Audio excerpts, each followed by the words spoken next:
পিঠ থেকে শাড়ির আঁচল সরিয়ে আয়নায় খুন্তি পড়া দাগ দেখে অতীতে ফিরে মায়া। তখন ক্লাস 8-এর রেজাল্ট দিয়েছে, A+ পেয়েছে বলে দৌড়ে বাড়ি আসে।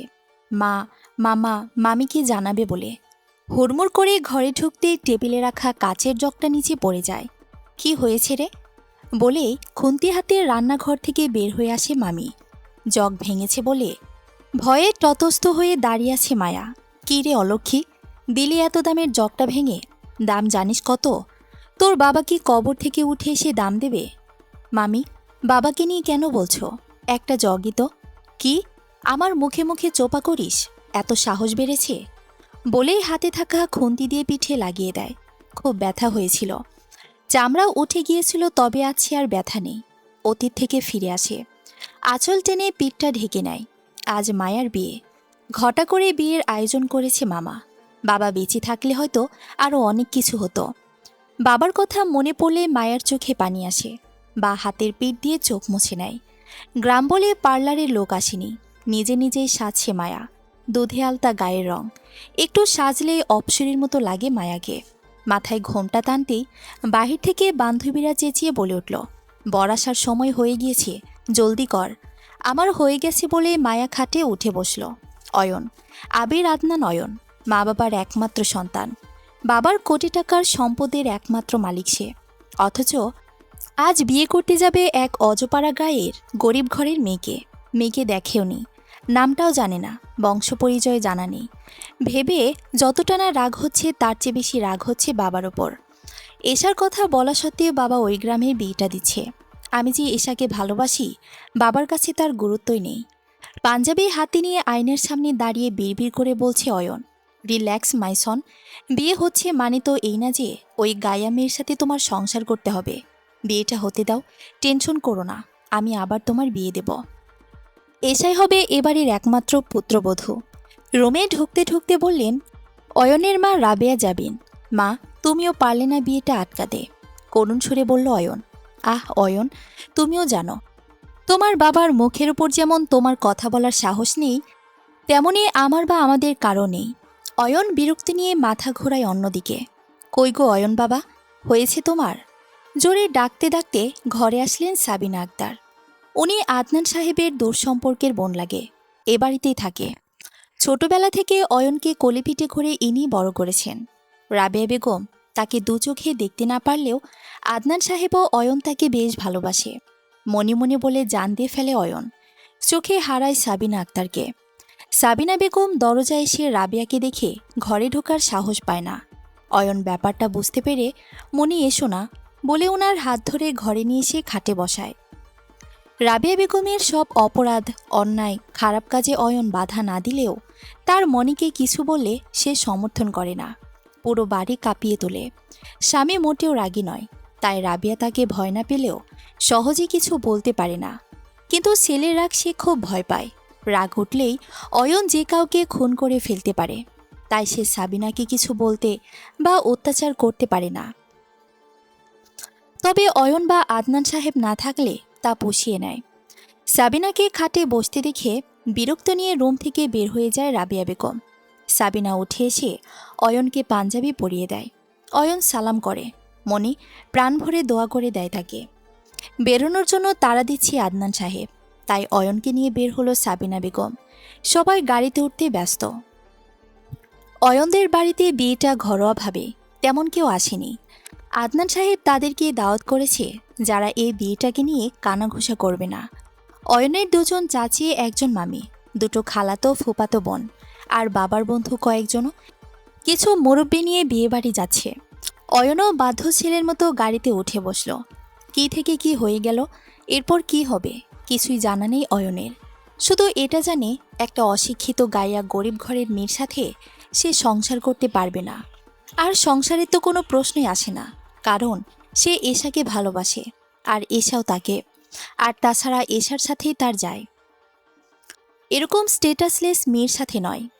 বিয়ের পরে তিনি ডিভোর্স দেবে ওই মেয়েকে, আর এশাকে জানানো যাবে না, নয়তো ও খুব কষ্ট পাবে, কিছু করেও ফেলতে পারে। অয়নদের গাড়ি বেরিয়ে যেতে সেলফি তোলায় ব্যস্ত হয়ে পড়ে অয়নের মা রাবেয়া যাবেন। সাবিনা একগাল হেসে দিল। যেখানে মা ছেলের বইয়ের বরণের ব্যবস্থা করবে, সেখানে সে সেলফিতে ব্যস্ত। তাচ্ছিলের হাসি হেসে রান্নাঘরের দিকে চলে গেল সাবিনা। এদিকে সংসার নিয়ে নানান চিন্তা ভাবনা করে ফেলেছে মায়া। ছোটবেলা থেকে মায়া চঞ্চল, দৌড়ঝাঁপ, মায়ের মিষ্টি শাসন আর মামির করা অত্যাচারে কেটেছে মায়ার। বাবা তো ওকে 10 বছর বয়সে রেখে মারা গেছে। বাবা থাকলে হয়তো ওর জীবনটা আরও সুন্দর হতো। আর তার 2 বছর পর মাও প্যারালাইজড হয়ে গেল। যাই হোক, এখন তো শ্বশুরবাড়ি চলে যাবে। এখন থেকে ভালো থাকবে মায়া। মামির অত্যাচার আর সইতে হবে না ভেবেই প্রশান্তিময় এক হাসি দিল মায়া। বেশ লজ্জা লজ্জা পাচ্ছে ওর, কিন্তু ওর মাকে কে দেখবে এটা ভেবেই এক অচেনা ভয় মনে ঢুকে গেল। এমন সময় বাহির থেকে বান্ধবীদের চিৎকার শোনা গেল, বর এসেছে। মায়া তাই শুনে ভাবনা থেকে বেরিয়ে আরও গুটিয়ে বসল। এত মানুষের ভিড়ে নিজেকে যেন কার্টুন কার্টুন লাগছে অয়নের। গেটে সবাই মজা করে অয়নদের আটকে রাখে। সবার সামনে মায়ার বেস্ট ফ্রেন্ড নীরা বেশ মজা করেই টাকা চাইল। মাহিদের নজর নীরার দিকে। ব্যাপারটা বেশ উপভোগ করছে মাহিদ। শহরের বিয়েতে সচরাচর এমন হয় না আজকাল। অথচ অয়ন বিরক্ত হয়ে 20,000 টাকার একটা বান্ডিল নীরার হাতে ধরিয়ে দিয়ে পাশ কাটিয়ে ভেতরে চলে আসে। নীরাসহ উপস্থিত সবাই বোকা বনে যায় অয়নের এরূপ ব্যবহারে। মাহিদের বেশ খারাপ লাগে। নীরা করুণ দৃষ্টিতে চেয়ে আছে অয়নের যাওয়ার দিকে। সংকুচিত হয়ে ছোট করে বানানো স্টেজে বসে পড়ল অয়ন, সাথে দুজন বন্ধু, মাহিদ আর ইমন। এরা দুজনেই অয়নের খুব ছোটবেলার বন্ধু। ভালো খারাপ সব কাজে এরা তিনজন একসাথে করে। বাবাকে বল না একটু জলদি কাজগুলো শেষ করতে। মাহিদের কানে কানে বলল অয়ন, আরে সবে এসেছি, খেয়ে দেনি পরে, এত তারা কিসের বইয়ের জন্য? প্লিজ মাহিদ, তুই সবটা জেনেও এমন কেন করছিস?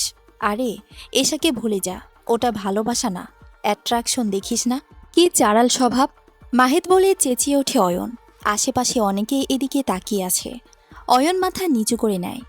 আদনান সাহেব বুঝতে পারছে ছেলে রাগ উঠেছে। রাগ উঠলে ওকে সামলানোর ক্ষমতা আদনান সাহেবেরও নেই। খুবই ভয়ঙ্কর রাগ। বিয়ে ছেড়ে না চলে যায় তখন হবে আরেক অবস্থা। তাই দ্রুত খাওয়া দাওয়া শেষ করে বিয়ে পড়ানো শুরু করে। কাজে অয়নের সামনে এসে বসে। পান খাচ্ছে, মুখে একটু দাড়ি, হাতে লাঠি। দেখে বেশ বিরক্ত হচ্ছে অয়ন। মৃত শেখ আব্দুর রহমানের একমাত্র কন্যা রিমোনিয়া শেখ মায়ার সাথে 15 লাখ টাকা দেনমোহরে আপনি কি এ বিয়েতে রাজি? বলুন কবুল। অয়ন দ্রুত 3বার কবুল বলে দেয়। সবাই এটে মিটমিট করে হাসছে। আর আদনান সাহেব ছেলেকে মনে মনে হাজার গালি দিচ্ছে। এমন করে বিয়েটা সম্পূর্ণ হয় অয়ন ওর মায়ার। মায়ার মায়ের রুমে যায়, পা ধরে সালাম করে জড়িয়ে নেয়। খুব কান্না করে। মা মায়মুনা শেখের দৃষ্টি স্থির। স্বামীর মৃত্যুর পর থেকে তার ঠিকানায় চকিতে। মায়া খুব কাছে মাকে জড়িয়ে। কাঁধে হাত রাখেন আদনান সাহেব। মা, কেঁদো না, তোমার মাকে শহরে নিয়ে যাওয়ার ব্যবস্থা করেছি আমি। খুব দ্রুতই শহরে উন্নত চিকিৎসা করা হবে বেয়ানের। মায়া মুখে হাত দিয়ে কাছে। এমন সময় হুড়মুড় করে ঘরে ঢুকে মায়ার মামি। বেয়াই সাহেব চলে যাচ্ছেন তাহলে? আদনান সাহেব পাঞ্জাবির পকেট থেকে 50,000 টাকা বের করে তাহিরা বেগমের হাতে দেয়। 3 দিন পর আপনাদের ঢাকার নতুন বাড়িতে নিয়ে যাব। আপাতত এটা রাখুন। টাকা আর বাড়ির কথা শুনে চোখ ঝলমল করে উঠল তাহিরা বেগমের। আদনান সাহেব মায়ের হাত ধরে বাহিরে চলে এলেন। তাহিরা বেগমকে আর কিছু বলার সুযোগ দিলেন না। মায়া এবার বুঝতে পারছে কেন মামি এত বড় একটা বাড়িতে সম্বন্ধ করতে দ্বিমত করেনি। আর মামা ভেবেছে মামি আমাকে ভালোবেসে। ভেবে বেশ খারাপ লাগছে মায়ার। মামি অত্যাচারী এটা মায়ার জানা ছিল, কিন্তু লোভী স্বার্থপর এটা জানা ছিল না। মায়া বাহাতে চোখ মুছে মামা নীরার থেকে বিদায় নিতে গেল। অয়ন সেই কখন গাড়িতে উঠে বসে আছে। ফোনটা ফেলে এসেছে। না জানি এশা কতবার ফোন দিয়েছে। ফোনে না পেলে তো বাড়ি চলে আসবে। তখন সবটাই অয়নের হাতের বাহিরে চলে যাবে ভেবেই অয়ন ড্রাইভারকে বলল অন্য গাড়িতে আসতে, আর নিজে ড্রাইভিং সিটে বসে পড়ল। মায়া সবার থেকে বিদায় শেষ করে গাড়ির দিকে পা বাড়ালো। মা, তুই ওই গাড়িটাতে যা। আদনান সাহেব অয়নের গাড়ি দেখিয়ে বলল। মায়া মাথা নেড়ে সম্মতি জানিয়ে এগোলো। অয়ন মায়াকে আসতে দেখে দরজা খুলে দিল। মায়া উঠে বসতে দরজা আটকে দিল। একবার মায়ের দিকে তাকায়নি পর্যন্ত। মাথায় একটাই কথা ঘুরছে, এশা কল দেয়নি তো, এশা কল দেয়নি তো। অয়ন ফুল স্পিডে টাইপ করছে। মায়া এই প্রথমে গাড়িতে উঠেছে, তাই খুব ভয় পেলেও বলার সাহস পাচ্ছে না। চোখ খিচে বসে আছে। অয়ন বিষয়টা লক্ষ্য করলেও পাত্তা দেয়নি। 3 ঘন্টা রাস্তা 50 মিনিটে চলে এসেছে। পেছনের গাড়িগুলোর কোনো খবর নেই। অয়নদের আসার কথা শুনেই পাটা পাতে সাবিনা বেগম। অয়নের মা রুমে চলে গেছেন সেই কখন, এখনও আসার নাম নেই। তাই নিয়ম কানুন করতে সাবিনা বেগমই এগিয়ে আসে। অয়ন বাসায় ঢুকে নিজের রুমে চলে যায়। ব্যাপারটা কেউ স্বাভাবিকভাবে নেয়নি। মুখ গোমরা করে সবাই কানাঘুষো করতে শুরু করে। তবে মায়া ভাবছে হয়তো কোনো জরুরি কাজে গেছেন। মায়া এর চেয়ে বেশি ভাবেনি। সাবিনা বেগম হেসে পরিবেশ স্বাভাবিক করে নেয়। অয়নকে ছাড়াই সব কাজকর্ম সম্পন্ন করা হয়। রাত 3টে, এখনও ঘরে প্রবেশ করেনি অয়ন। মায়া বসে বসে ঝিমাচ্ছে। সেই কখন সাবিনা বেগম বসিয়ে রেখে গেছেন, এখন অবধি উনি আসেনি। দরজা খুলে কেউ একজন রুমে ঢুকল। মায়া শব্দ পেয়ে নড়েচড়ে বসল। অনেক প্রশ্ন ভাবনা উকিঝুঁকি মারছে মনের ভেতর। মিষ্টি হাসি দিচ্ছে একা একাই। মায়াকে বসে থাকতে দেখে একটুও ভাবান্তর ঘটেনি অয়নের মনে। সে জানে বিয়ে যেহেতু হয়েছে এ ঘরে রাখা হবে। তাছাড়া একটি দিনেরই তো ব্যাপার। টাওয়েল নিয়ে ওয়াশরুমে চলে যায় অয়ন। ফ্রেশ হয়ে এসে সোফায় বসে। মায়া এখনও ঘুমটা তোলেনি। হয়তো ভেবে বসে আছে আর 5টা মেয়ের মতো তার ঘুমটাও কেউ তুলবে। তা হলো কই? কি যেন নাম তোমার? মায়া। মায়া ঠাস করে উত্তর দিয়ে দিল, আচ্ছা যাও ফ্রেশ হয়ে নাও। হ্যাঁ যাও, যেতে বলেছি বসে থাকতে নয়, কথা আছে জলদি। মায়া উঠে ওয়াশরুমে চলে যায়। ফ্রেশ হয়ে আঁচল দিয়ে মুখ মুছতে মুছতে বেরিয়ে আসে। এখানে বসো। মায়া বাধ্য মেয়ের মতো অয়নের সামনে সোফায় বসে। দেখো, আমি কখনোই চাইনি কোনো গ্রামের অশিক্ষিত মায়া গরিব ঘরের মেয়েকে বিয়ে করতে। স্পষ্ট করে বলে ফেলে অয়ন। আমি অশিক্ষিত নই, এবার এইচএসসি পাশ করেছি, A+ পেয়ে। অকপটে বলে ফেল মায়া। অয়ন মায়ার এমন উত্তরের আশা করেনি। হা হয়ে মায়ার মুখের দিকে তাকায়। তখন আরেক দফা হা হয়ে যায়। মায়া খুবই সুন্দরী আর মিষ্টি একটি মেয়ে। শুধু সুন্দরী নয়, নামের সাথে মুখের মিল বহুগুণ। মায়া। বেশ মায়া মেয়েটার চোখে। জোর ভ্রু, ধবধবে গায়ের রং, বেশ সুন্দর মেয়েটা। মাশাল্লাহ। না চাইতেও মনে মনে কথাটা বলে ফেলে অয়ন। এসার কথা মাথায় আসতেই চোখ সরিয়ে নেয়। মায়া মাথা নিচু করে ফেলে। এমন করে বলাটা মায়ার উচিত হয়নি। ঠিকই তো বলেছেন উনি। ভেবে নিজেকে গালি দিচ্ছে মায়া। তুমি বেশ চঞ্চল, বুঝতে পারছি। তা জানতে চাইলে না এতক্ষণ কোথায় ছিলাম? হয়তো কোনো জরুরি কাজে। কথা শেষ হতেই বলে ফেলে মায়া, না, এশার কাছে। হ্যাঁ, এশা আমার গার্লফ্রেন্ড। 3 বছরের রিলেশন আমাদের। দুজন দুজনকে ভীষণ ভালোবাসি। ভাবছো তাহলে তোমায় কেন বিয়ে করেছি, তাই না? নিজ ইচ্ছাই করিনি। আমার বাবা আদনান চৌধুরী, উনি তোমার মামার বন্ধু। বন্ধু বললে ভুল হবে, কারণ উঁচুতে নিচুতে কখনো বন্ধুত্ব হয় না। সে আর কেউ বিশ্বাস করলেও বাবা বিশ্বাস করে না। উনি আমাদের কোম্পানির ছোটোখাটো একটা পোস্টে ছিলেন। এই পিয়ন টাইপ কিছু হবে, সেভাবেই ভালো সম্পর্ক। আর তোমার সাথে সম্বন্ধ কাল অবধি জানতাম, ইভেন কাল সকাল অবধিও জানতাম আমি একজন গ্রামের মেয়েকে বিয়ে করছি। কিন্তু সবে জানলাম আমি কিনা আমাদের অফিসের পিয়নের ভাগ্নিকে বিয়ে করলাম। ছি, সে যাই হোক, বাবার উপর কারো কিছু বলার সাহস নেই। তাই বাধ্য হয়ে, আচ্ছা কাজের কথায় আসি। কথা হলো আমি এশাকে বউ করতে চাই। আর তাছাড়া ওই এবারের যোগ্য, তুমি নও। ডিভোর্স হতে বেশ সময় লাগবে। আজ সবে বিয়ে হলো। আর তাছাড়া এখনও এশাকে ব্যাপারটা জানাইনি। সময় হলেই ডিভোর্সের সিদ্ধান্ত নিব। ততদিন তুমি চাইলে এ বাড়িতেই থাকতে পারো। এই রুমেই থাকবে, বইয়ের মতোই থাকবে। তবে আমার কাছে নয়, বাড়ির সবার কাছে। যা বলবে লিমিট রেখে। আমার কাবার ছোঁয়ার চেষ্টাও করবে না। আমার প্রয়োজনে কিছুতে টাচও করবে না। তোমার জিনিসপত্র রাখতে আমি কাল একটা ওয়ার্ড্রপ এনে দেব। আর আমার বেডে কখনো শোবে না, সোফা কিংবা ফ্লোর আছে। আর তাছাড়া তুমি তো গ্রামের মেয়ে, এই ফ্লোরই তোমার কাছে অনেক। উঠছি। আর একটা কথা, আমাকে ভুলেও সকালে ঘুম থেকে ওঠানোর চেষ্টা করবে না। এর জন্য মনেই আছে। আর আমার কোনো কাজই তোমাকে করতে হবে না। মনে বরাবর তাই মনেই করবে। আমি আবির আদনান অয়ন, নাম ধরে ডাকবে যদি প্রয়োজন হয় তবে। ও গো, হ্যাঁ গো, এসব ন্যাকামি মোটেও করার চেষ্টা করবে না। ঘুমিয়ে পড়ো। মায়া হ্যাবলার মতো বসে আছে। বাজের মতো কথাগুলো কানে বাজছে। কি শুনলো কিছুই বুঝে উঠতে পারছে না। এটুকু বুঝেছে সংসারটা শুরুর আগেই শেষ। তুমি এসব কিভাবে নেবে আমি জানি না। তবে আমি কথাগুলো যেভাবে ভেবে রেখেছি সেভাবে বলেছি। মাথায় রেখো। মায়া ঘোরের মধ্যে মাথা নাড়ল। মনের ভেতরকার সব কিছু যেন এক নিমিষে তছনছ হয়ে গেল। জীবনটা আবারও নতুন এক অন্ধকারে ডুবে যাচ্ছে। কি শুনল, কি বলল ওর স্বামী এই বিয়ের রাতে? কোনো মেয়ে হয়তো বিয়ের রাতে এমন কথা স্বামীর মুখে শোনেনি, ভেঙে দেয়নি সংসার গড়ে তোলার আগেই। অয়নের দিকে চোখ গেল, বিছানায় শুয়ে রয়েছে। মায়া দাঁড়াতেই আবার ধপ করে বসে পড়ল। অনবরত পানি ঝরছে দু চোখ বেয়ে। আজ বৌভাত।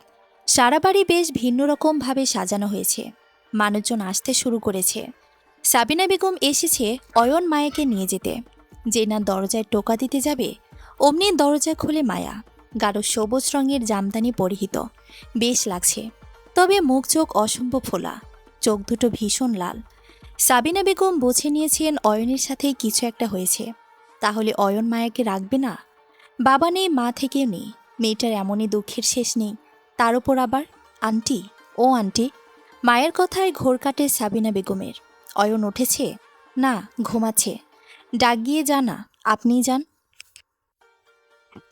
কেন? না, আপনিই যান। কি আপনি আপনি করছিস? তুমি বলো। না মা। কি মা? নাম মণি বলো। মণি? হ্যাঁ, কাল বললাম না। অয়ন আমায় মণি বলে, তুইও বলিস। আচ্ছা। সাবিনা বেগম মায়াকে পাশ কাটিয়ে ভেতরে ঢুকে অয়নকে ডাকে 2-3 বার। কোনো সাড়া শব্দ নেই। আচ্ছা, তুই ডেকে তুলিস একটু পর, বলে সাবিনা বেগম পেছনে ফেরে। টুলের পর মায়ার বিয়ের শাড়ি আরও কিছু কাপড় রাখা। সাবিনা বেগম মায়ের দিকে কিছুটা রাগি চোখে তাকিয়ে কাপড়গুলো কাবার্টে রাখতে শুরু করলো। মায়া বারবার না করছে, তাও সাবিনা বেগম তুলছেনি। অনেক বারণ করা সত্ত্বেও সাবিনা বেগম কাপড়গুলো কাবার্টে রাখলেন। আয় আমার সাথে, কথা আছে বলে মায়াকে হাত ধরে নিজের রুমে নিয়ে গেলেন সাবিনা বেগম। বস। মায়া বিছানার একপাশে বসে পড়ল। কি হয়েছে, মন খারাপ কেন? না মনি, তেমন কিছু না। শোন, অয়ন একটা মেয়েকে ভালোবাসে, সেটা আমরা সবাই জানি। তবে মেয়েটাকে আমাদের কারোই পছন্দ না। অনেক উশৃঙ্খল চলাফেরা, ছোট ছোট পোশাক পরে, আর গুরুজনদের সম্মান করে না বললেই চলে। আর অয়ন ওর বেড়াজালে বন্দী হলেও ওকে ছাড়ানো যে সম্ভব নয় এমনটা নয়। ওকে নিজের করে পেতে শিখ, নয়তো আমার মতো পোড়া কপালের হবি। শোন, অয়নের সব ছোট ছোট কাজগুলো করে দিবি। ওর পছন্দ অপছন্দ, ভালো লাগা খারাপ লাগা সব খেয়াল করবি। বাসায় সবসময় বইয়ের মতো শাড়ি পরে থাকবি। দেখবি অয়ন থেকে ঠিকই বইয়ের মর্যাদা দিবে। ওই এশা ওর ভালোবাসা নয়, মোহ। সেটা কাটিয়ে তোল। নিজের আঁচলে বাঁধ স্বামীকে। সাবিনা বেগম কথাটা বলেই মায়ার মাথায় হালকা ধাক্কা দেয়। আমার কাজ আছে, আমি আছি। সাবিনা বেগম বেরিয়ে যায়। থম মেরে বসে আছে মায়া। কাল অয়নের কথাগুলো বুকে গিয়ে বেঁধেছিল, আর আজ সাবিনা বেগমের কথাগুলো বিঁধল। কি করবে ও ভেবে পাচ্ছে না। সব যেন গলিয়ে যাচ্ছে। জোর করে কি মন ফেরানো যায় যদি সে না চায়? আবারও মনেও যে একেবারে ভুল বলেনি। না, তাৎক্ষণিক কিছু ডিসিশন নেওয়ার মেয়ে মায়া না। কিছুদিন যাক, তারপর না হয় ভেবে দেখবে চলে যাবে নাকি সংসার করার জন্য একবার চেষ্টা করবে। দীর্ঘশ্বাস ছেড়ে রুম থেকে বেরিয়ে যায় মায়া। নিচে নামতে নিলেই অয়নের ঘর থেকে শব্দ পায়। দ্রুত পায়ে রুমে যায়। অয়ন উঠেছে। কাবার থেকে মায়ার সব কাপড় ছুঁড়ে ফেলে দিচ্ছে। মায়া সামনে যেতেই থেমে যায় অয়ন। না করেছিলাম না কাল? কি ভেবেছটা কি? স্ত্রীর অধিকার খাটাতে চাচ্ছ? শোনো, শেষবারের মতো বলছি, মাথায় ঢুকিয়ে নিও। তোমার মতো একটা মেয়েকে কখনোই আমার স্ত্রীর মর্যাদা পাবে না। 3 বেলা ভালো কাপড় পাচ্ছ, খাবার পাচ্ছ, আর কি দরকার? এসব নিয়ে খুশি থাকো না। বাবার বাসায় তো এসব পাওনি। নেক্সট টাইম আমার বারণ করা সত্ত্বেও এমন কিছু করেছে তো তোমার? বলে রুম থেকে বেরিয়ে যায় অয়ন। মায়া অনেকবার কিছু বলার চেষ্টা করেছে। অয়ন সেই সুযোগ দেয়নি। মায়ার চোখ দিয়ে পানি চলে এসেছে। আবার চোখ মুছিয়ে আপন মনে হেসে কাপড়গুলো তুলে রাখে টুলে। নিচে যাওয়ার জন্য রুম থেকে বের হয়। নিচে নামতেই শুরু করেন শাশুড়ি রাবিয়া জাবিন। জমিদারের মেয়ে, 10টা বাজে, এখন ঘুম ভাঙল তার? বাড়ি শুদ্ধ কত মানুষ এসেছে সে খেয়াল নেই, বলেই মুখ বেঁকিয়ে নিজের রুমের দিকে চলে গেলেন। কোনোরকম বৌভাতের অনুষ্ঠান শেষ হতেই অয়ন চলে গেল বাহিরে। আস্তে আস্তে মেহমানরাও চলে গেছে। রয়েছে অয়নের 2টো খালাতো বোন আর একটি ছোট মামাতো বোন। মায়ার শ্বশুর শাশুড়ি মায়া সাবিনা বেগম। সবাই টেবিলে বসে খাচ্ছেন। সবাই খেলেও মায়া খায়নি, অয়ন আসলে খাবে বলে। খাওয়া দাওয়া শেষে সবাই যে যার রুমে চলে গেছে। ড্রয়িং রুমে বসে আছে মায়া। রিনু, আসফি আর তিশা এসে বায়না ধরেছে খেলবে বলে। মায়া না চাইতেও ওদের সাথে লুডো খেলতে বসলো। বেশ জমেছে খেলা। আর তিনজনের সাথে মায়ের খুব ভাবও জমেছে। আসফি, তিশা দুজনেই এবার ইন্টার ফার্স্ট ইয়ারে উঠেছে, আর রিনু ক্লাস 7-এ। খেলার এক পর্যায়ে তিশা জিজ্ঞেস করলো, ভাবি, তোমার মা বাবা আসেনি কেন আজ? কথাটা শুনে মায়ের মুখটা শুকিয়ে গেছে। আমার বাবা নেই, মা প্যারালাইজড। ও সরি, বলেই তিশা মাথা নামিয়ে নেয়। বাকি খেলাটা নীরবতার সাথে শেষ হয়। জিতে যায় পিছু রিনো। আহা, তার সে কি উল্লাস! 11:30টার পরপরই ওরা সবাই শুতে চলে যায়। মায়া সোফায় বসে থাকতে থাকতে ঘুমিয়ে পড়ে। হঠাৎ দরজা শব্দ পেয়ে দৌড়ে দরজা খুলে দেয় মায়া। অয়ন এসেছে। অয়ন মায়াকে দেখে ঘড়ির দিকে তাকায়। প্রায় 1:30টা বাজে। এখনো তুমি এখানে? ঘরে প্রবেশ করতে করতে জিজ্ঞেস করলো অয়ন, আপনার জন্যই জেগে আছি। আমার জন্য কেন? রাতে খাবেন না? আর সেই জন্য আমিও খাইনি। বসুন একসাথে। দেখো, এসব ন্যাকামি আমার একদম পছন্দ না, প্লিজ। মায়ের কথা শেষ না হতেই বলে দেয় অয়ন। মায়ের মুখটা মলিন হয়ে যায়। খাওনি, খেয়ে নাও। এসব ঢং যেন আর না দেখি। আমার জন্য আর কখনোই জেগে থাকবে না তুমি। তোমাকে আমার বউ মানেনি। আর যে সম্পর্কের কোনো মানেই নেই, সেখানে এসব ঢং আর লোক দেখানো ছাড়া আর কিছুই নয়। বলেই অয়ন দ্রুতগতিতে রুমে চলে যায়। মায়াও অয়নের পিছু পিছু রুমে চলে যায়। ফোন, ওয়ালেট, গাড়ির চাবি সব বেড সাইড টেবিলে রেখে শার্ট খুলে বিছানায় রেখে ওয়াশরুমে চলে যায়। মায়া দরজা থেকে বিছানার পাশে গিয়ে দাঁড়ালো। শার্ট হাতে নিয়ে বুঝে উঠতে পারে অয়ন এতক্ষণ কোনো মেয়ের সাথে ছিল। এসা ছাড়া কি হবে? ফিমেল পারফিউমের গন্ধ আর নোট কালার লিপস্টিক লেগে আছে কলারে। শার্ট নাকের কাছে নিতে অয়ন টান দিয়ে শার্টটা নিয়ে যায়। চোখ পাকিয়ে তাকালো। তারপর সোফায় শার্টটা রেখে বিছানায় শুয়ে পড়ে। খাবেন না? নিচু স্বরে জিজ্ঞেস করলো মায়া। না, খেয়ে এসেছি। তুমি যে খেয়ে নাও, বলে পাশ ফিরে শুয়ে পড়ল। মায়া নিচে চাদর বালিশ দিয়ে শুয়ে পড়ল। প্রায় 4টার মতন বাজে। মায়ার এখনও ঘুমাতে পারেনি। না খেয়ে ঘুমাতে পারে না। ও কখনো আজও ঘুম আসে না। মামি প্রায় সময় রাতেই খেতে দিত না, পড়তে বসতো বলে। আর মামা বাড়িতে না থাকলে তো দুবেলা না খাই রাখত। মায়ার মামা মামির কোনো সন্তান নেই। মামা সন্তানের জন্য আরেকবার বিয়ে করতে চেয়েছিল, কিন্তু মায়াকে পেয়ে তার করেনি। মায়াকেই নিজের সন্তানের মতো ভালোবাসত মামা, কিন্তু মামির মনে কখনোই মায়ের জন্য একটুও মায়া হয়নি। রাতে খেতে না দিলে মায়া ঘুমোতেই পারত না। তখন পাশের বাড়ির বুড়ি দাদির কাছ থেকে শুকনো রুটি এনে চাবাতো, খাওয়াই যেত না। কথাগুলো ভেবে মায়ার চোখ ভরে এলো। পাশ ফিরে শুয়ে পড়ল মায়া। অয়নের ঘুম ভেঙে গেছে গরমে। এসি অন করা তবুও। উঠে বসে পানি খাবে বলে লাইট অন করে দেখে পটে পানি নেই। বিছানা থেকে নামতেই চোখ যায় মায়ের দিকে। পেট থেকে কাপড় কিছুটা সরে গেছে। ফর্সা পেট দেখা যাচ্ছে। কালো কিছু একটা দেখা গেল। অয়ন খেয়াল করেনি। নিচে চলে যায়, পানি খেয়ে ওপরে আসে। মায়াকে দেখে গা যেন জ্বলে যাচ্ছে তার। পা থেকে শাড়ি কিছুটা ওপরে উঠে গেছে। মায়ের চোখটা লেগে এসেছে। এমন সময় কারো কঠিন গলার ধমকে ঘুম ভেঙে যায়। ধরপড় করে উঠে বসে। এই মেয়ে, সমস্যা কি তোমার? ঠিকভাবে ঘুমাতে পারো না? শোয়ার কি স্টাইল! আজকের পর থেকে তোমাকে যেন এ রুমে না দেখি, ওই বারান্দায় যে শুবে। এসব আমার মোটেও পছন্দ না। শাড়ি ঠিকঠাক রেখে ঘুমাতে পারে না, তবে শাড়ি পরো কেন? যত্ত সব। বলে লাইট অফ করে শুয়ে পড়ে অয়ন। চুপ করে বসে আছে মায়া। শরীর কিছুটা কাঁপছে। হঠাৎ ওভাবে ডাক দেওয়ায় বাকি রাতটুকু না ঘুমিয়ে কাটিয়ে দেয় মায়া। ভোর 5টা। মায়া নামাজ পড়ে নেয়। মামির বাড়িতেও মায়া সবসময় 5 ওয়াক্ত নামাজ পড়ত। আজ 2 দিন নামাজ পড়া হয়নি। নামাজ পড়ে কোরআন শরীফ পড়তে বসে। দোয়া দরুদ পড়তে পড়তে 7টা বেজে যায়। মনের সাথে কিছু একটা নিয়ে বেঁধেছে মায়ের। বুঝতে পারছে মায়া। মনে কিছু একটা বোঝাচ্ছে মাকে, কিন্তু মা মানতে নারাজ। সিঁড়িতে দাঁড়িয়ে এসব ভাবছে মায়া। মায়াকে দেখে থেমে যায় রাবেয়া জাবিন। এসো আমার সাথে, বলে মায়াকে হাত ধরে টেনে সোফার কাছে নিয়ে যায়। বেশ কিছু কাপড় রাখা সোফায়। এগুলো সব ধুয়ে ছাদে কম রোদে শুকাতে দেবে। আর ছাদেই কল আছে, সেখানেই ধুবে। যাও। মায়া হেসে বলে, সবে এইটুকু কাজ? কাজ করতে তো আমার বেশ ভালোই লাগে, এক্ষুনি করে দিচ্ছি, বলেই হাসে মায়া। সব কাপড় তুলে নিয়ে ছাদের দিকে পা বাড়ায়। তোমাকে যে কিভাবে এ বাড়ি থেকে তাড়াতে হবে তা আমার ভালোই জানা আছে। হো। রাবেয়া জাবিন জোরেই কথাটা বলে আর নিজের রুমে চলে যায়। যাওয়ার আগে সাবিনা বেগমকে বলে যায় সকালের নাস্তা বানাতে, যাতে করে তিনি মায়াকে সাহায্য করতে না পারে। তোর কপালে যে অনেক কষ্ট লিখা আছে রে মা, কেন যে দাদা তোকে এ বাড়ির বউ করে কপালটা পড়ল কে জানে।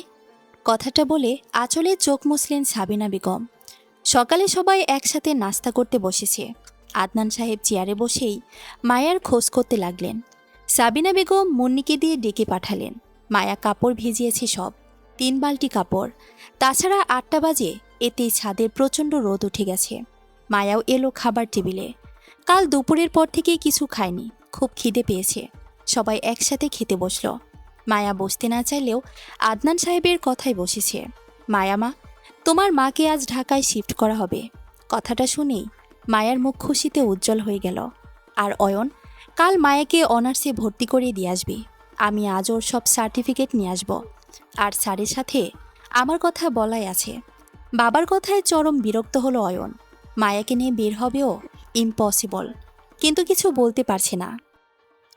আদনান সাহেব ধমক দিয়ে বললেন, অয়ন চুপ করে আসো যে, কিছু বলছো না যে। অয়ন কিছু বলার আগে রাবেয়া বেগম বলে উঠলেন, বাড়ির বউ বাড়িতেই থাকবে, এত আদিক্ষেতার কি দরকার? আর ওর মাকে ঢাকায় আনবে মানে? ওর বাবা কই? সেও কি অসুস্থ নাকি ছেড়ে চলে গেছে? আমার বাবা আমার 10 বছর বয়সের সময় মারা গেছে। আমার মা তখনই প্যারালাইজড হয়ে যায়। দৃঢ় গলায় বলে ফেলল মায়া। কথাটা শুনে রাবেয়া বেগম, সাবিনা বেগম, অয়ন, মুন্নি সবাই মায়ের মুখের দিকে তাকিয়ে থাকে। রাবেয়া বেগমের মুখটা যেন মুহূর্তেই মলিন হয়ে যায়। মা হারানোর কষ্টটা হয়তো তার থেকে বেশি কেউ জানে না। তিনিও যে 16 বছর বয়সে বাবাকে হারান, খুব কঠিন সময় পার করেছেন তিনি। খাবার টেবিলে কেউ আর কোনো কথা বলেনি। নীরবে খাওয়া শেষ করে সবাই। কেটে যায় 7টা দিন। কলেজে ভর্তি হয়েছে মায়া, তবে অয়ন নিয়ে যায়নি। অজুহাত দেখিয়ে কেটে পড়েছে। সাবিনা বেগমই ভর্তি করিয়ে দেয়। সারাদিন শাশুড়ির ফরমাস করা, খাবার বানানো আর বাড়ির সব কাজ সবই মায়াকে করতে হয়। তারপর রাতে সময় পেলে একটু পড়তে বসে। এভাবে কাটে এখন মায়ার দিন। অয়নের জন্য রাতে অপেক্ষা করে থাকলেও অয়ন কখনোই রাতে এসে খায় না। ইদানিং তো অনেক রাত করে বাড়ি ফিরে। মায়ার দিন দিন অয়নের কাছে বেশ বিরক্তির কারণ হয়ে দাঁড়াচ্ছে। বেশ বুঝতে পারছে মায়া, তাই এড়িয়ে চলতে চায় অয়ন তাকে। মায়া অয়নকে সারাদিনে একবারও কোনো মেয়ের সাথে কথা বলতে দেখে না। তাই মায়ার মনে হচ্ছে অয়ন কাউকে ভালোবাসে না, সবটাই হয়তো মিথ্যা বলছে। কারণ কেউ প্রেম করলে নিশ্চয়ই ফোনে কথা বলবে। আবার মনে হচ্ছে না সবটাই সত্যি, কারণ এশার কথা সবাই জানে। তাই তো মায়াকে সহ্য করতে পারে না। প্রয়োজনেও কোনো কথা বলে না মায়ার সাথে, দেখলেই এড়িয়ে চলে।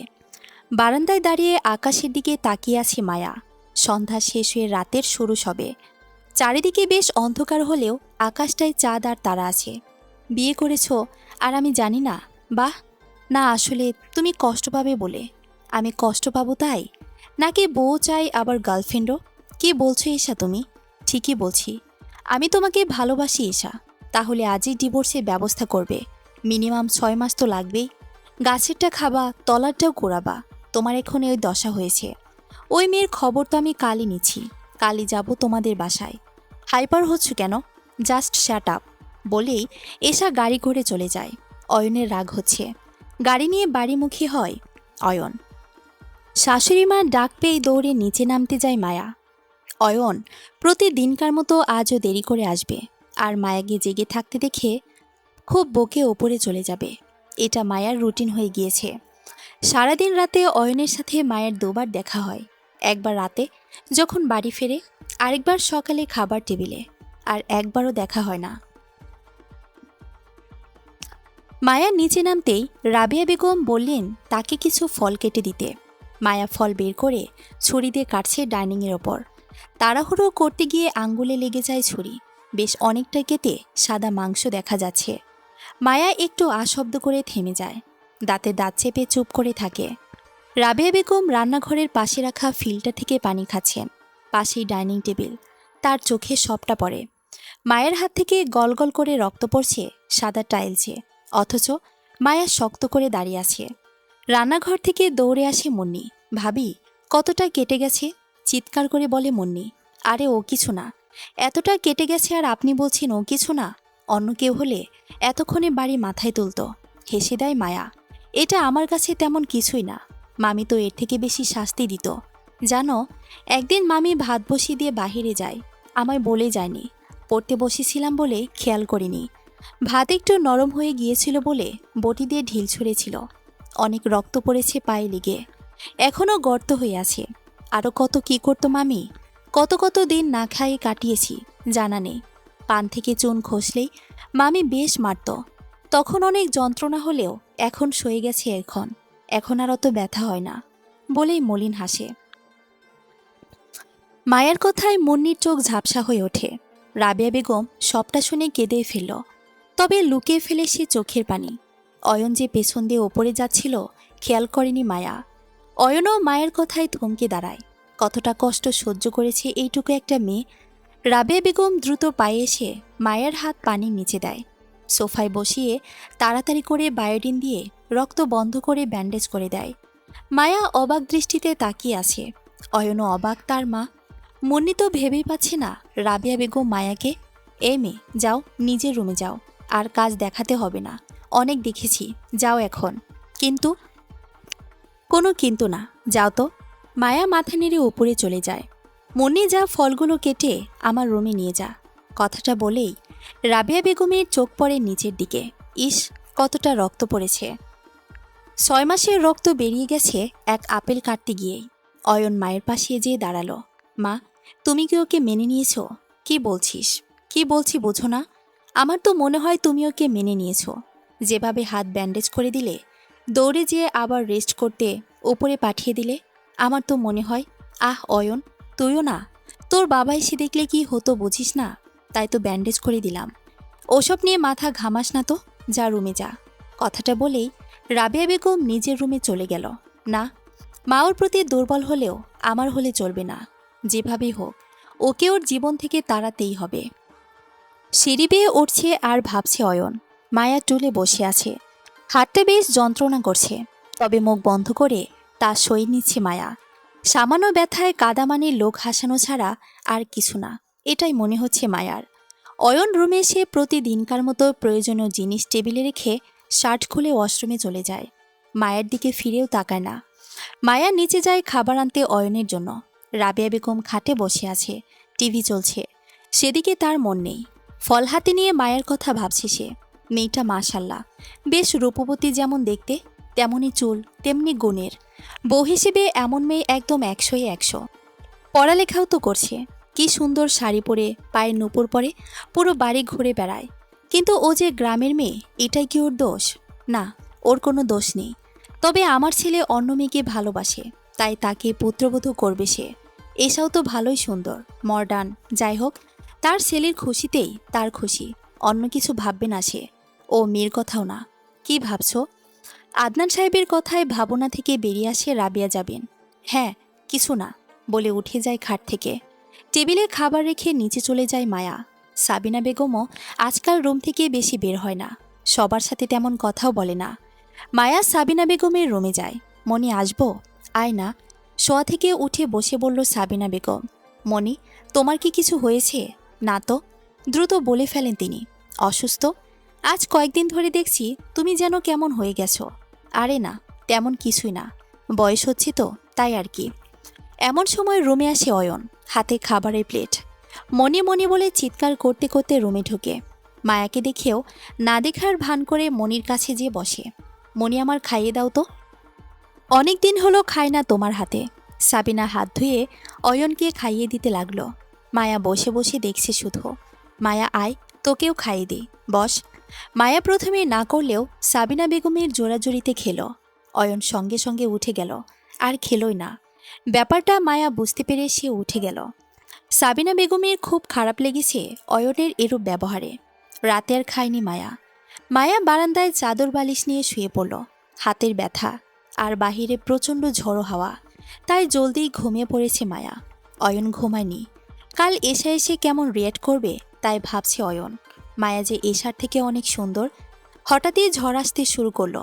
প্রচণ্ড বাতাস আর বৃষ্টি, বিদ্যুৎও চমকাচ্ছে খুব, তবে বাজ পড়ছে না। ঠান্ডা ঠান্ডা লাগছে। অয়ন একটা কাঁথা বের করে হেলান দিয়ে শুয়ে ফোন টিপছে। প্রায় 1 ঘন্টা ধরে বৃষ্টি পড়ছে, এখনও একটুও কমেনি, বরং বাতাসের বেগ বেড়েছে। হঠাৎই অয়নের মনে পড়ল মায়া বারান্দায়।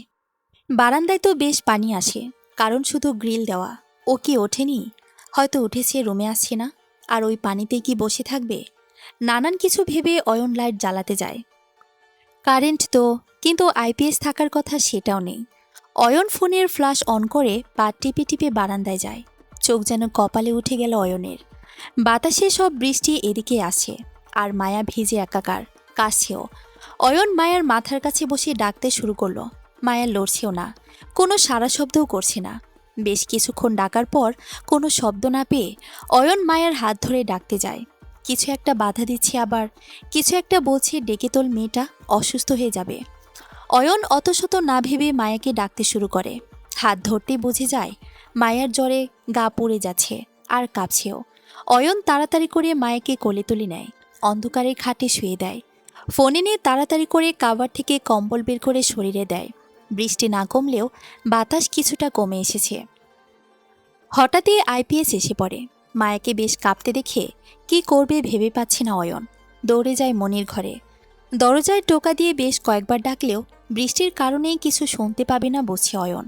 তাই আবার ঘরে ফিরে আসে, আরও একটা কম্বল শরীরে দিয়ে দেয়। তারপরও থরথর করে কাঁপছে মায়া, জ্বরে গা পড়ে যাচ্ছে। কি করবে কিছু ভেবে পাচ্ছে না। পাশ থেকে টাওয়াল নিয়ে মায়ের চুল খুলল মোছার জন্য। চুল খুলে আরেক দফা অবাক হলো অয়ন। এত লম্বা চুল, হাঁটু ছাড়িয়ে যায়, মনে হচ্ছে এত বড় চুল।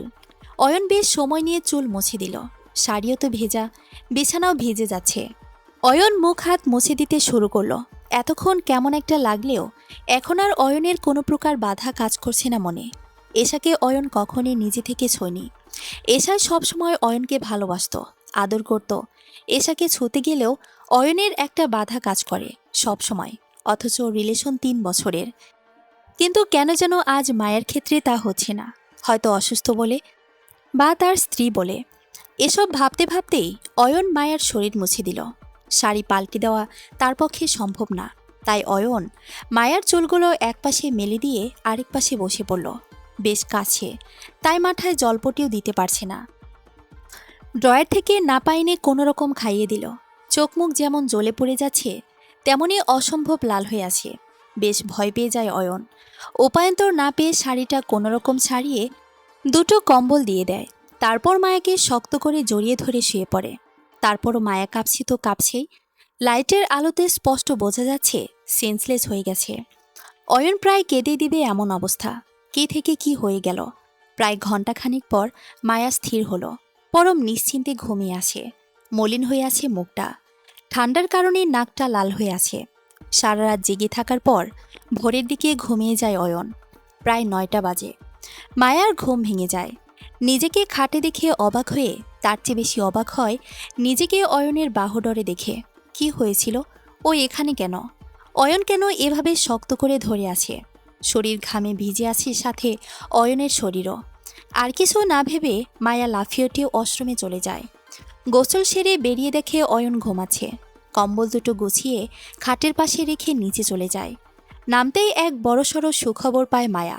মায়া, জলদি রেডি হয়ে এসো, তোমার মা সুস্থ হয়েছে কিছুটা। উনি কথা বলতে পারছেন, আদনান সাহেব বললেন।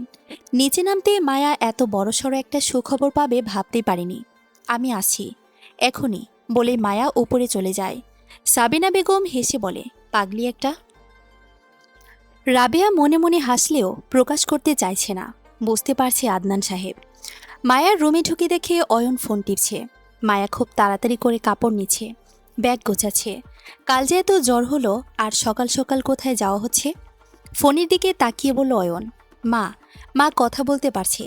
উত্তেজিত হয়ে বলল মায়া, ও ভালো খবর তো। মায়া শাড়ি পাল্টে এসে আয়নার সামনে দাঁড়ায়, চুলগুলোকে খোপা করে নিতেই অয়ন চেঁচিয়ে ওঠে, কিভাবে চুল বাঁধলে টঙের মতো? জানো না ইসলামে এভাবে চুল বাঁধা নিষেধ। এভাবে নয়, আরও উপরে। মায়া পাল্টা জবাব দিয়ে দেয়, যেভাবেই হোক তুমি আর নিচে বাঁধো। মায়া চুলগুলোকে একটু ঠিক করে অয়নের দিকে ফিরে, হয়েছে তো? না হয়নি, আরও নিচে, ঘাড়ে বাঁধো। অয়ন হাত দিয়ে নিজের ঘাড়ে দেখিয়ে দেয়, এই আপনার কি মাথা গেছে নাকি? চুল কি ঘাড়ে বাঁধা যায়? আরে বোকা মেয়ে, সেটা বলিনি। আরও নিচু করে বাঁধতে বলেছি। আমি বোকা নই, আপনি। অয়ন ফোন রেখে উঠে আসে আয়নার সামনে। মায়ার চুলগুলোকে খুলে নেয়। দারুণ স্মেল আসছে, মাতাল করা এক ঘ্রাণ। অয়ন যেন কোনো এক অজানা ঘরে চলে গেল। কোনোরকম চুলগুলোকে পেঁচিয়ে ঘাড়ে ফেলে দিল। হাতের স্পর্শ পেয়েই মায়া সরে আসে। অয়নের চোখ পড়ে সাদা পিঠের কালো দাগটায়, সেই খুন্তি পোড়া দাগ। মায়া, কিসের দাগ এটা? উদ্বিগ্ন হয়ে জিজ্ঞেস করে অয়ন। কিছু না, ওটা তো। একদম কথা ঘোরাবে না, আর মিথ্যে বলবে না। আমি মিথ্যে বলি না, বলা পছন্দ করি না। মায়ের কথা শেষ হতে না হতেই এক নিঃশ্বাসে বলে ফেলে অয়ন। মামি গরম খুন্তি লাগিয়ে দিয়েছিল। মায়া নুয়ে বলে কথাটা। কেন? বিস্ময়কর কণ্ঠে প্রশ্ন করে অয়ন। কাচের জগ ভেঙে ফেলেছিলাম তো, তাই। সামান্য একটা জগের জন্য এই মহিলা এতটা বাজে হয় কি করে মানুষ? মনে মনে বলছে অয়ন। আচ্ছা মায়া, তুমি এত সুন্দর করে কথা শিখেছ কিভাবে? সাধারণত গ্রামের মেয়েরা ভালো করে কথা বলতে পারে না, আর তুমি তো সরকারি স্কুলে পড়েছ।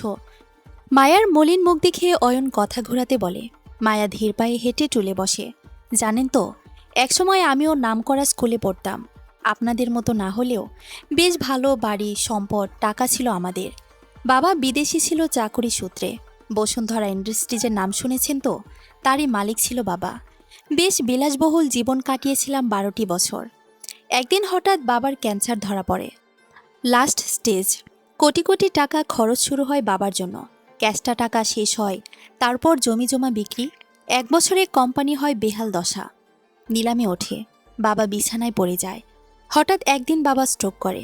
গলা ধরে আসে, মায়ের কথা আটকে আছে। তারপর তারপর আমরা বেশ ভালোই ছিলাম। তখন বাড়ি ছিল। বাবা একটি সমিতি খুলেছিলেন, সেখান থেকে টাকা আসতো। বিশাল বাড়ির অর্ধেকটা ভাড়া দেওয়া হয়, সেখান থেকেও টাকা আসে। বাবা মারা যাওয়ার 2 বছর পরও আমি মা বেশ সচ্ছলভাবে চলেছি। কিন্তু হঠাৎ কোনো এক কারণে মাও প্যারালাইজড হয়ে যায়। চিকিৎসার জন্য বাড়ি বিক্রি করা হয়, সমিতিও চলে যায়। মায়ের বাড়ির অবস্থাও ভালো ছিল না। মূলত মা গ্রামের গরিব ঘরের মেয়ে বলেই বাবা মাকে বিয়ে করেছিল। তখনই মামার বাড়িতে উঠি। মামার ছেলে মেয়ে নেই, আমাকে নিজের সন্তানের মতোই ভালোবাসত।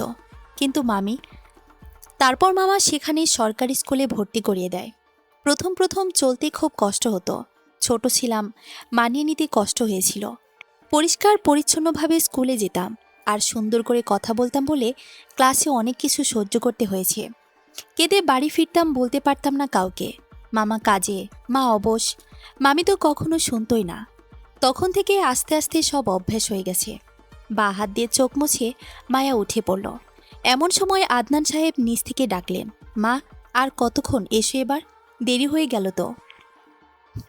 আসছি বাবা, বলেই মায়া তাড়াহুড়ো করতে লাগলো। বিয়ের সময় না তোমায় বোরকা দিয়েছে? ওটা রেখে দিয়েছি কি ডিম পাড়তে? বোরকা পরে যাও, কাউকে রূপ দেখাতে হবে না, হেসে বলে অয়ন। মায়া দরজার সামনে যেও থমকে দাঁড়ায়। অয়নের এরূপ কথা বলবে কখনো আশা করেনি মায়া। বোরকাটা হাতে নিয়ে পরে নেয়। ড্রেসিং টেবিল থেকে কাজল নিয়ে ক্রিমের সাথে মিশিয়ে মুখে মেখে নেয়। অয়ন ভরকে যায় মায়ার এহীন কাণ্ড দেখে। রূপ দেখানোর হলে মাথায় কাপড় দিতাম না, শরীর দেখিয়ে শাড়ি পরতাম। আর আপনি তো আমায় বউ বলে মানেনি না, তাহলে ছোট পোশাক পরলে হয়তো আপনার কিছু যায় আসে না। রূপ দেখানোর হলে সেসব নোংরা পোশাকই পরতাম। আরে, নিজের গায়ের রং নিয়ে অহংকার করে চলতাম বলে মায়া একটা ওড়না কোনোরকম পেঁচিয়ে হনহন করে রুম থেকে বেরিয়ে যায়। অয়ন বোকা বনে গেল। আরে, আমি তো কথাটা ওকে হাসাতে বললাম, সিরিয়াসলি নিয়ে মন খারাপ করে ফেলল। কেন যে বলতে গেলাম, ধুর। না, ও মন খারাপ করলে আমার কি? আমি ওর প্রতি দুর্বল হয়ে পড়ছি না তো? ধ্যাত, আর ভালো লাগে না।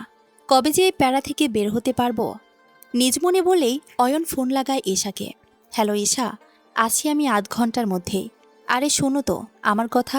হ্যালো এশা, হ্যালো। কল কেটে আসে। অয়ন ফোন বিছানায় ঢিল দিয়ে নিচে নেমে যায়।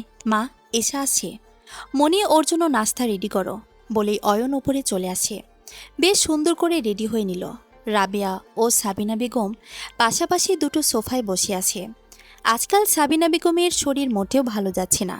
আয়ু ফুরিয়ে এসেছে বুঝতে পারছে সাবিনা। রাবেয়া বেগমও বিষয়টা লক্ষ্য করেছে। আজকাল তাকে উদ্দেশ্য করে কিছু বললে পাল্টা জবাব দেয় না। সারাদিন কেমন শুকনো মুখে বসে থাকে, ঘর থেকে বের হয় না। আগের মতো খাওয়া দাওয়া নেই, তাই রাবেয়া বেগমও আর তাকে কিছু বলে না। কোনো কাজ থাকলে মুন্নিকে বলে, ভাবছে আরেকজন কাজের মেয়ে রাখবে। প্রথম প্রথম ভেবেছিল সব কাজ মায়াকে দিয়েই করাবে, কিন্তু মেয়েটার ওপর তার এক অদ্ভুত মায়া কাজ করে, প্রকাশ করতে না পারলেও অনুভব করে সে। সাবিনা, জি, কিছু লাগবে না। কি হয়েছে তোমার? সাবিনা বেগম রাবেয়া বেগমের কথায় চমকে যায়। যাকে অপমান ছাড়া কখনো ভালো ব্যবহার করেনি, তার সাথে আজ মিষ্টি করে কথা বলছে। সাবিনা, হ্যাঁ ভাবি। না, কিছু হয়নি তো। ও আচ্ছা। মায়া দৌড়ে 119 নম্বর কেবিনে ঢুকল। মাইমুনা বেগম মায়া বলে ডাকতেই মায়া জড়িয়ে নেয় মাকে। আদনান সাহেব সালাম দিল কেবিনে প্রবেশ করে। আদনান সাহেবকে দেখে চমকে যায় মাইমুনা শেখ। আদনান ভাই, আপনি? আমার শ্বশুর মা। তোমার মা আমাকে চিনে মায়া? কিভাবে? তোর বাবা আমার প্রাণ বাঁচিয়েছিল, আস্তে করে বলে মাইমুনা শেখ। মাইমুনা শেখ চুপ করে চেয়ে আছে মায়ার দিকে। মেয়েটাকে কেমন অন্যরকম লাগছে। বিবাহিত এক রূপে এসে গেছে। নাকফুলটা চেহারার সৌন্দর্য দ্বিগুণ করে তুলেছে। আপনারা কথা বলুন, আমি আসি বলে আদনান সাহেব বেরিয়ে যায়। মায়া, আয় আমার কাছে। মায়া মায়ের পাশ ঘেঁষেই বসে। শ্বশুর শাশুড়ি কেমন মা?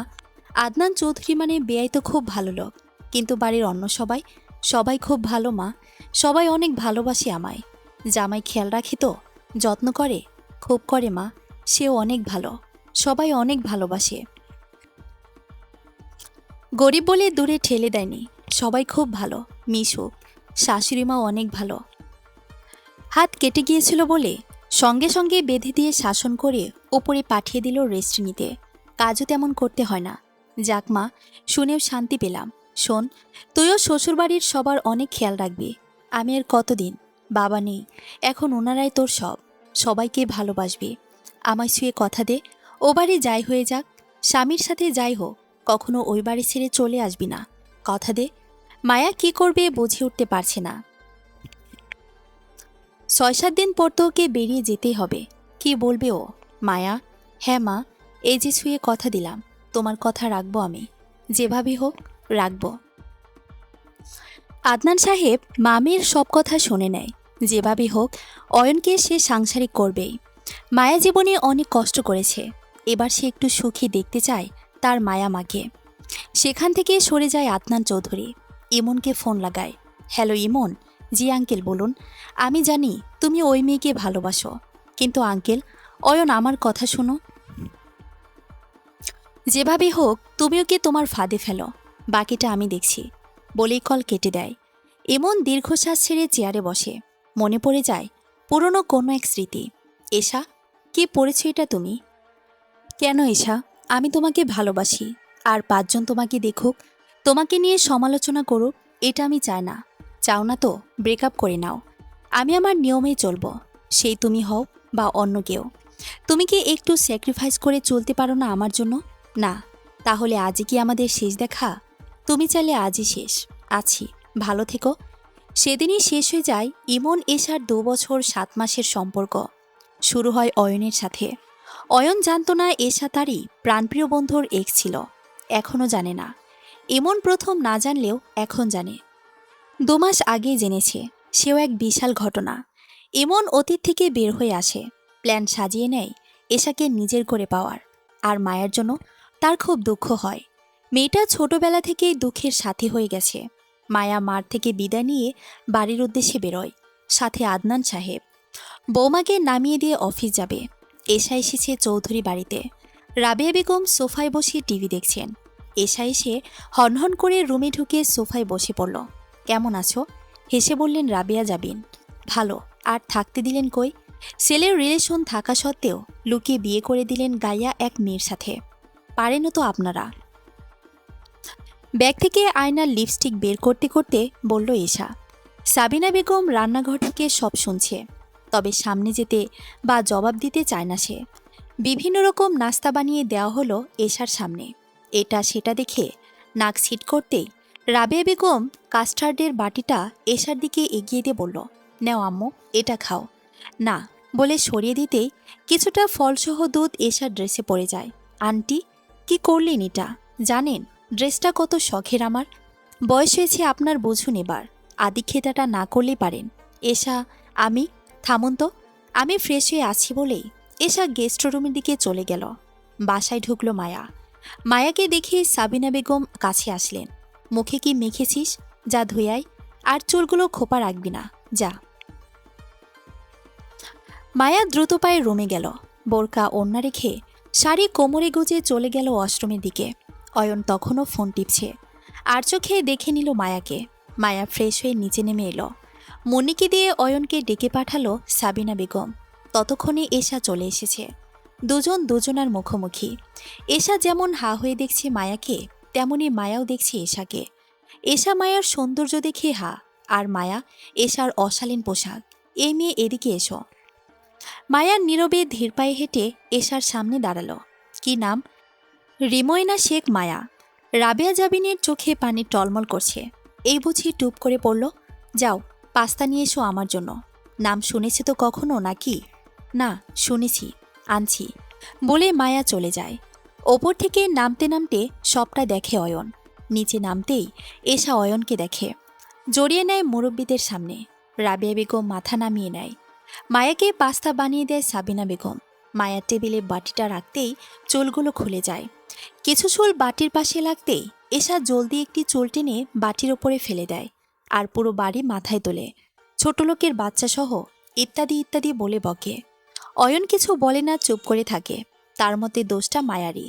এশা অয়নকে নিয়ে বেরিয়ে যায়। রাবেয়া বেগম কেন যেন কিছু না বলেই মায়াকে বুকে জড়িয়ে নেয়। দুজনেই স্তব্ধতার সাথে চোখের পানি ফেলছে। সাবিনা বেগম ওদের দেখে প্রশান্তিময় এক হাসি দেয়। গাড়িতে উঠে বসলো দুজন। আচ্ছা ঈশা, তুমি শাড়ি পরতে পারো না? শাড়ি পরলে তোমায় দারুণ লাগে, ড্রাইভিংয়ে মনোযোগ দিয়ে বলল অয়ন। আমায় তুমি কবে দেখলে শাড়ি পরে দেখলে? ওই যে ভার্সিটিতে। না, আমি তো কখনো শাড়ি পরিনি। আরে ওই যে, থামো। ওই সুন্দরী বউকে মনে ধরেছে বলে আমায় শাড়ি পরতে বলছো? ভুল বুঝছো আমায়, ভুল। কথা শেষ না হতেই কল আসে এশার ফোনে। নাম্বার দেখে থমকে যায় এশা। অয়নের দিকে আর চোখে তাকিয়ে কল কেটে দেয়। কে কল করেছে? কেটে দিলে যে? জরুরি না তাই? ও আচ্ছা। পরপর দুবার কল আসলো আবারও। বিরক্তি নিয়ে কল রিসিভ করে এশা। হ্যালো, আজ তোমার মায়ের ব্রেন চেক আপ, ভুলে গেছো? জলদি এসো। ওকে বলে ফোন কেটে দেয়। অয়ন, আমার মায়ের ব্রেন ক্যান্সার। এশার মুখে কথাটা শুনে গাড়ি ব্রেক করে অয়ন। কি বলছো? হ্যাঁ, সেরে যাবে, তবে অপারেশন লাগবে। অনেক টাকার প্রয়োজন, তুমি তো জানোই। আজ জানাচ্ছ তুমি আমায়? তুমি কি পাগল? আজ অপারেশন, আর আজ আমি জানছি? এশা, তুমি এত ভেবো না, মা ঠিক হয়ে যাবে। কিন্তু টাকাটা? অয়ন ক্রেডিট কার্ডটা এশার হাতে তুলে দেয়। যা লাগে খরচ করো, আর আমি যাব তোমার সাথে। না, জোরে বলে ফেলে ঈশা। না মানে কি বলছো? না আসলে আমি বলছিলাম কি, তোমার যেতে হবে না। মামা, খালামণি, ফুপি সবাই আছে, বোঝো না তুমি গেলে। ওকে, তাহলে চলো, তোমায় নামিয়ে দিয়ে আসি বাড়ির সামনে। না না, মোড় পর্যন্ত দিলেই হবে। আচ্ছা, বলে আবার গাড়ি স্টার্ট দেয় অয়ন। এশা বাবা মায়ের বড় মেয়ে, দু বোন ওরা। এশা, স্নেহা, মা আমিনা খাতুন, বাবা খোরশেদ আলম। বাবা ছোটবেলায় তাদের ছেড়ে চলে গেছে। মা তার সর্বস্ব দিয়ে মানুষ করতে চেয়েছে মেয়েদেরকে। ছোট মেয়েটা মানুষ হলেও মানুষ হলো না বড় মেয়েটা। নিজের মেয়ে হলে হয়তো সংসার চালায় বিদায় কিছু বলতেও পারে না। স্নেহা মায়ের বাধ্য ও মনের মতো মেয়ে, আর এশা তার সম্পূর্ণ উল্টো। হসপিটালে ঢুকে হন্তদন্ত হয়ে এমনের চেম্বার খুঁজতে থাকে এশা। এমন এশাকে দেখে চেম্বারে নিয়ে যায়। এভাবে টেনে আনলে কেন? চিৎকার করো না, এটা হসপিটাল। মায়ের চেক আপ শেষ করে তুমি মাকে বাড়ি পাঠিয়ে দিয়েছ, এটা আমি জানি ইমন। আর তুমি বলেছ ঔষধে মা ঠিক হয়ে গেছে। তাহলে হসপিটালে এভাবে ডাকলে কেন? হাতে এটা কি দেখি? অয়নের কার্ড। এটা তোমার হাতে কেন এশা? ছাড়ো, আমার হাত ছাড়ো। কেন ডাকলে সেটা বলো। আমার সময় নেই, চুল ঠিক করে বলল এশা। এশা বসো, কিছু কথা আছে আন্টির ব্যাপারে, জলদি বলে ফেলো।